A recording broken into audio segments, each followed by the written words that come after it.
couple of things in the news today. First of all, Duke Johnson got his wish. I don't know if his wish would have been going to Texas, but that's where he's going to go. The Browns apparently got a 4th-round pick, which probably will be a 3rd-round pick, assuming he dresses for 10 games. And unless he's injured, I would assume that he will. Yeah, I would say that's a fair assumption. The other thing about Duke Johnson to remember, while he was a pretty productive running back, a guy that's a good football player, he's being paid the 11th highest salary of any running back in the NFL. I'll put that in context for you a little bit. Ezekiel Elliott was only making $1 million more a year than Duke Johnson. The production doesn't match the pay at that rate. Well, and this gives another opportunity for a head coach or a offensive coordinator to find a way to use Duke Johnson. Cleveland couldn't find the right way. Maybe there wasn't a right way. Well, you know, the question you start to have is it hasn't been one offensive coordinator. It was Hugh Jackson. It was Todd Haley. To a certain extent, it was a little bit of Freddie Kitchens. I mean, there were games where he looked really good, but that consistent production was never there week in and week out for Duke Johnson. And at the price tag that he had, you know, the 11th highest paid running back in the NFL, I think John Dorsey did a pretty good thing getting what in all likelihood should be a 3rd-round pick. Remember when the Bears traded Jordan Howard, whose production was far greater than Duke Johnson's, they got a 6th-round pick. Yeah, well, both sides were hanging out. Drew-Rosenhaus, of course, was in town twice to try to make some kind of a deal, although the money is already in place. The contract is signed.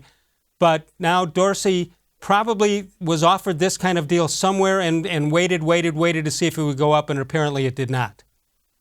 Well, and the other thing to keep in mind about that, Les, is you've got young players who are going to be demanding contracts. Myles-Garrett's coming up. Sure. Baker-Mayfield isn't going to be on his rookie contract forever, so you're going to need to pay those guys. And this is a move to get a contract that wasn't the greatest for what it matched when you have other options moved and get an asset in return. It was a pretty good trade when you consider everything that was involved. A 3rd-round pick, if that's what it ends up being, is pretty good. Yeah, not bad at all. So what this means is that the Browns get all of their picks from 1 through 7, assuming the 3rd-round deal is what happens.